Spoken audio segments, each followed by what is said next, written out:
हम और आप जानते हैं कि बहुत ज़माने से एक ऐसी शख्सियत है जो कि खुद भी माजूर हैं और वो जानते हैं कि माजूरों की परेशानी क्या होती है।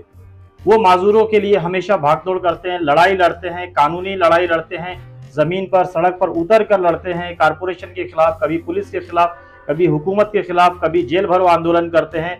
उनका नाम है मोहम्मद यूसुफ फारूक खान। आज वो हमारे साथ आए हैं और वो इस तरह से थाने कारपोरेशन के की जो कोताहियां हैं माजूरों को लेके वो बताएंगे, और कारपोरेशन में जो बहुत सारी स्कीमें माजूरों के लिए हैं उसके बारे में हम जानकारी लेंगे। एक मालूमाती और एक जानकारी वाली न्यूज आज हम आपको फराहम करने जा रहे हैं। आपको बता दें कि थाने महानगर पालिका के हुदूद में यूं तो बहुत सारे माजूर हैं, लेकिन उनकी कोई मर्दमशुमारी नहीं है। 2015 में जीआर आने के बाद भी कि माजूरों की मर्दमशुमारी की जाए, उनकी जनगणना की जाए, लेकिन कारपोरेशन ने आज तक सही मानों में अपने आदादो शुमार में माजूरों की तादाद को शामिल करने की कोशिश की ही नहीं।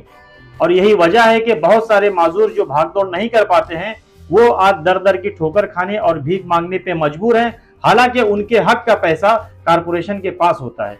इस सिलसिले में मजीद हम यूसुफ भाई से जानने की कोशिश करेंगे। पहले तो मैं सभी दर्शकों का तहे दिल से शुक्रिया अदा करता हूँ। अस्सलाम वालेकुम रहमतुल्लाहि व बरकातुहू। अनवर भाई, आपका तो इस काम में बहुत बड़ा योगदान है। आपने जिस तरह से मुझे हर बार मेरी बात को पहुंचाने के लिए आपने अपना कीमती समय दिया, और बाकी के भाइयों ने भी मुझे, जो भी प्रेस वाले भाई है, रिपोर्टर भाई है, हमें बहुत मदद करते हैं, इसलिए आज हम ये मुकाम तक है। आज आप लोगों की वजह से ही, मेरे वजह से नहीं, आप लोगों की वजह से मेरे माजूरों को कुछ हक का उनको मिल जाता है, स्टॉल मिल जाता है, घर मिल जाता है, और कुछ कारोबार करने के लिए पैसे वगैरह मिल जाते हैं। तो मैं सबसे पहले शुरुआत करूंगा कि हमारे को सक्षम बनाने के लिए, कैपेबल बनाने के लिए 2016 में एक कानून है।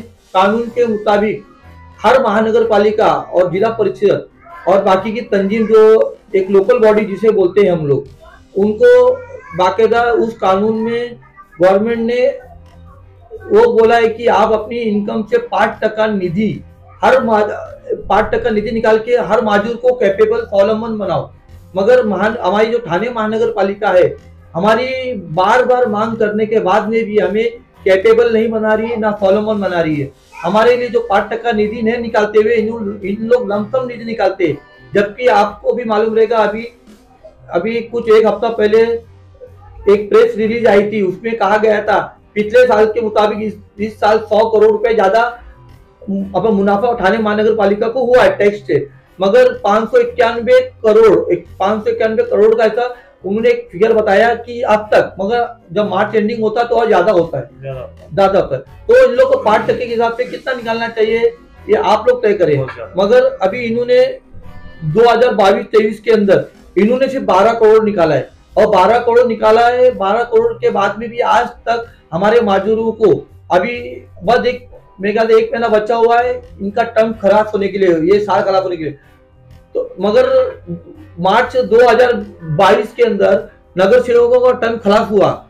खराब होने के बाद में जो हमारे महानगर पालिका के कमिश्नर साहब रहते हैं, उनको पूरा अख्तियार रहता है कि उनको कौन सी योजना लागू करना है।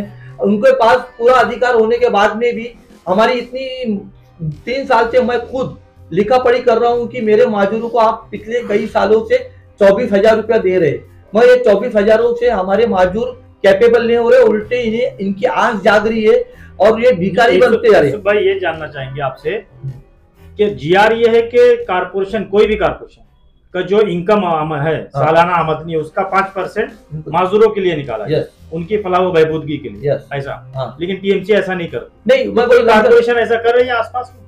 हाँ, नई मुंबई महानगर पालिका करती है। नई मुंबई महानगर पालिका ने एक ईटीसी बनाई है। ईटीसी के अंदर उधर पे शेट्टी मैडम है, डीएमसी, उनके अंडर में ये पूरा हमारा काम चलता है। उन्होंने बेचारे लोगों ने उनकी जितनी तारीफ की जाए नई मुंबई महानगर पालिका की उतनी कम है, क्योंकि उन्होंने माजूरों के लिए सौगम्य भारत का जो उनका उद्देश्य था कि हर महानगर पालिका के क्षेत्र के अंदर माजूरों के लिए शौचालय होनी चाहिए, रैंप वाला शौचालय, और अगर कोई बिल्डिंग में जाते हैं सरकारी बिल्डिंग में तो उनके लिए रैंप का सुविधा, उधर पे हर बिल्डिंग के अंदर रैंप की सुविधा है, टीएमसी में नहीं है। और दूसरी बात है, नवी मुंबई महानगर पालिका ये जो रकम निकालती है वो रकम से एक भाग ईटीसी को देती है, ईटीसी करती है। ईटीसी उन माजूरों को, जो माजूर काम धंधा नहीं कर पाते, उन माजूरों को ट्रेनिंग देती है, फिर उनको काम पे लगाती है। और दूसरी बात, वो सबसे अहम बात तो ये है कि उनके पास एक आंकड़ा है कि उनकी महानगर पालिका में कितने माजूर है।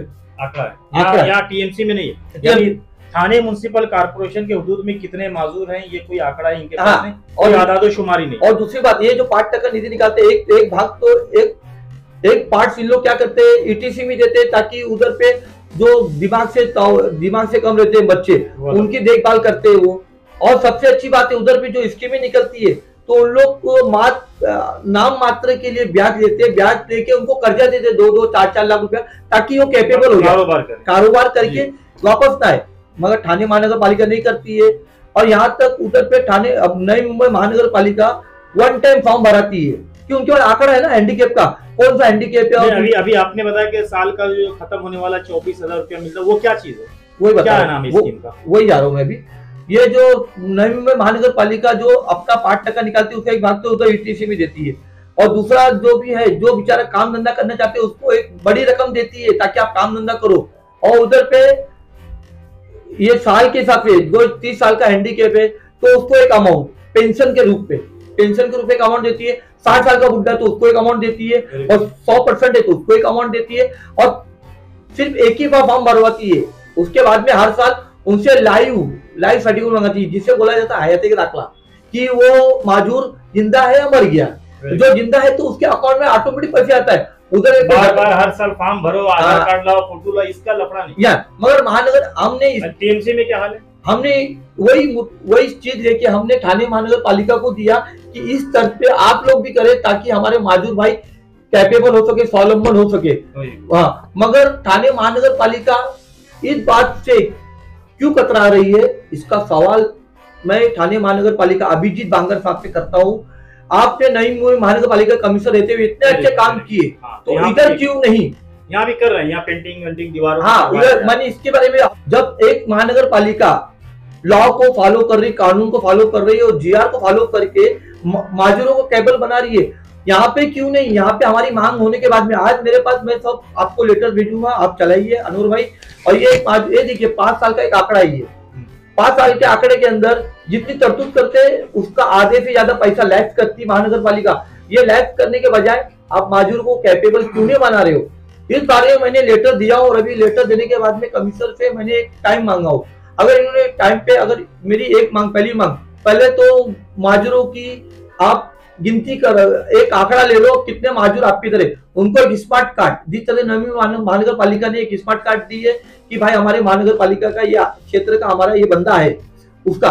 और दूसरी बात, हमने ये देखा है पिछले कई सालों से कि 24,000 के नाम पर जब हमारे माजूर भाई कोई नई मुंबई में रहता है, कल्याण महानगर पालिका में, वो भी आके इसका फायदा ले रही है। क्यों ले रही है? क्योंकि जब ये वो हैंडीकेप यहाँ रहता था महानगर, अपना ठाणे महानगर पालिका में, तो उसके बाद आधार कार्ड था, जब उधर जाता है वो चेंज करता है, आधार कार्ड जमा नहीं करता है, तो उसका वो गलत फायदा उठा के यहाँ से भी इनकम, वो यहाँ से भी योजना का लाभ ले रहा है 24,000 रुपया। थाना कारपोरेशन कितने लोगों को 24,000 रुपया सालाना देती है? मेरे पास एक लमसम अमाउंट है, लमसम एक आंकड़ा है 10 से 12,000 लोगों को। 10? हाँ। और अभी जो स्टॉल लगवाए गए कुछ, हाँ, ये स्टॉल 376 लोगों का, हमने जब 2018 में जब देवेंद्र फडणवीस साहब थे सीएम, तो मैं खुद उनके पास गया था। जाने के बाद में तो उन्होंने 1000 अपंगों को स्टॉल देने का वादा किया था, जिसमें से 600 लोगों ने फॉर्म भरा था, 376 लोगों का पास हुआ, तो स्टॉल अभी आए। मैं स्टॉल लगने का भी ऐसा है कि स्टॉल महानगर पालिका दे रही, मगर जहाँ लग रहा है वहाँ के जो गुंडे टाइप के लोग है, हफ्ता खाओ, वो लगने नहीं देते उन्हें, माजूर हॉकर्स माफिया है। और इधर छुटपुट नेता आके भी उसारी मारते हैं। वो नेता हमारे हैंडीकेप को साथ में देते हुए यहाँ मत लगाओ वहां मत लगाओ, क्यों भाई? महानगर पालिका जब रोड पे दे रही है, जब ये छुटमुट क्या नेता, इलाकाई गुंडे और हॉकर्स माफिया आप लोगों का स्टॉल लगाने के लिए मना करते हैं, तो कारपोरेशन सपोर्ट नहीं करती या पुलिस सपोर्ट नहीं करती? नहीं, पुलिस तो नहीं करती। क्यों? पुलिस क्यों नहीं करती? ये तो सरकारी काम है ना। नहीं, पुलिस बोलती है, पुलिस को मालूम है ना ये माजूर क्या देने वाला है, इतने आज सब लेन देन चालू है ना, ये भ्रष्टाचार और माजूर की कोई सुनवाई नहीं। मैं जब ऊपर तक जाता हूँ ना, सीएम तक जाता हूँ, डिप्टी सीएम तक जाता हूँ, जब जाके लोग मजबूरी में हमारी फरियाद सुनते हैं, कोई कार्रवाई नहीं होती। आज यही सुन के अनूर भाई माजूर बेचारे स्टॉल नहीं लगाते, छोड़ देते, जान दो कौन मगजमारी करते, पहले हम हैंडीकैप है, हम हालात से लड़ रहे, काल लोगों से लड़ेंगे।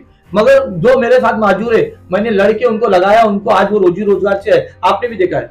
और दूसरी बात मैं कमिश्नर साहब से कहना चाहता हूँ, पूछना चाहता हूँ कि आप योजना देते वक्त आधार कार्ड लिंक क्यों नहीं करते हो?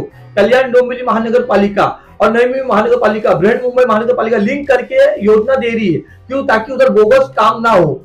जब आधार कार्ड को और पैन कार्ड को हर जगह लिंक किया जा रहा है, तो कारपोरेशन महानगर पालिका माजूरों का आधार कार्ड लिंक क्यों नहीं कर रही? वही, उसके पीछे क्या राज है वो तो आपको सबको मालूम है।